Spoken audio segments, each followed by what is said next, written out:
Hi, I'm Bill Nelson, and this is a video update to the Rates Project, Week 4. It's just something in addition to the email that I'll send out later. It's about 10 o'clock on a Saturday night, so don't worry. This will not be a long update at all. Give me about 5 minutes, and that's it. Before I get started, though, two quick things. Number one is a big thank you to all the crews who are making this possible. We have 58 research crews giving out the rates survey each week. That's 116 paramedics collaborating to gather invaluable data. The data has been fantastic, and I just want to say thanks and keep up the great work. The second thing is to welcome the newest member to the rates team. Brooks Hainsworth is an ATC EMS paramedic who is finishing his master's degree in public health. Brooks brings a lot of great experience to the project. He'll be helping out on a weekly basis with survey processing, data extraction, and data analysis. So we're glad to have him on our team. All right, well, to get started, we have 4 things to go over tonight. It'll go quite quickly. Number 1 is compliance. The second thing is our enrollment rate. The third thing is homemade cookies. Yes, homemade cookies. And the fourth is the duration of the rates project. So let's get started with compliance. By way of quick reminder, compliance is calculated as the number of surveys returned compared to the number of times you go on scene during that same shift. Overall compliance has been around 90%. Some crews have about 100% compliance each week. Other crews 70 and 80%.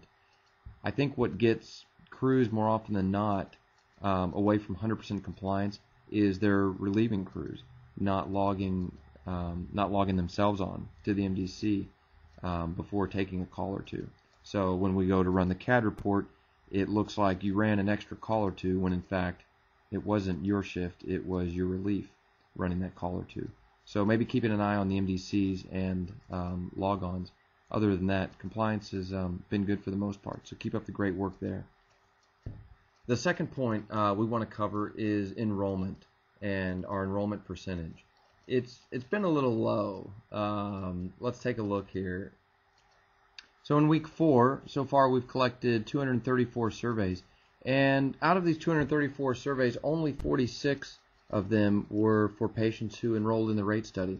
That comes out to about 20%, which is definitely lower than we were expecting. If we look on the bottom side of the chart, 187 of these 234 surveys were patients who were not enrolled, and for various reasons. 21 of these patients were eligible but simply refused. And that's at 9%, that's close to what we were expecting. 20 of these patients were ineligible because of ALS medical interventions, and at 9%, that's also close to what we were expecting. The bottom line here, ineligible because of third-party callers, not being A&O times 3, that number was 143 out of the 234 surveys, and at 61%, was quite a bit higher than we were expecting. So our enrollment has been around 20%. Our goal in the coming weeks is to raise that, to enroll more patients in the rate study each week. I think we can easily hit about 30%, maybe even 35% of patients. And this is where the enrollment and chocolate chip cookie, homemade cookie, any kind of cookie you want comes into play. For the crew that enrolls the most number of patients each week, you will get a big plate of some of the most delicious cookies you've ever tasted in your life. And if I can brag for just a minute, don't worry, I'm not making the cookies. My mom's cookies are some of the best cookies I've ever tasted. Delivered to your station on the day of your shift following the week that you enroll the most patients in the rate study.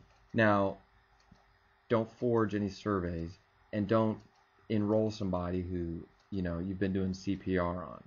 They have to be eligible. They have to be real patients. All right?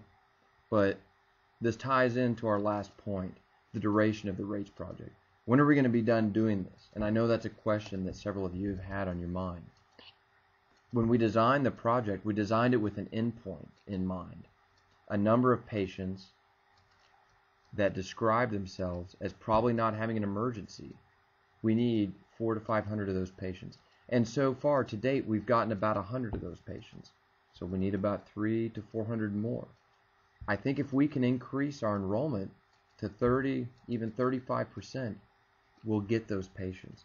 I know there are some times on calls when the patient is eligible, they are stable, and it's just an awkward situation. It might be socially uncomfortable to offer them enrollment, or you do offer them enrollment, but the patient is skeptical about the study. Do all you can to alleviate their concerns within reason. Answer their questions. Reiterate that we're not collecting any private information. We're not collecting any personally identifiable information. That the study is really to help them in the future for us to deliver healthcare more efficiently. So those are the 4 topics we covered. Compliance, it's good. Let's keep it good. Enrollment could be a lot better. Let's make it better. Cookies to the winner each week. Whoever enrolls the most patients. Some of the most delicious cookies you've ever tasted. And 4th, the duration of the project.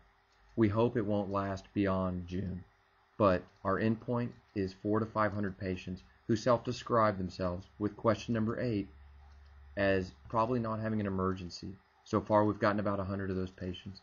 With higher enrollment, I think we'll achieve our endpoint before the end of June. Thanks for watching this update. Feel free to make as much fun of it as you want. I know it's cheesy. And if you have any questions, send an email to the EMS rates admin at ci.austin.tx.us. Be safe. Talk to you later.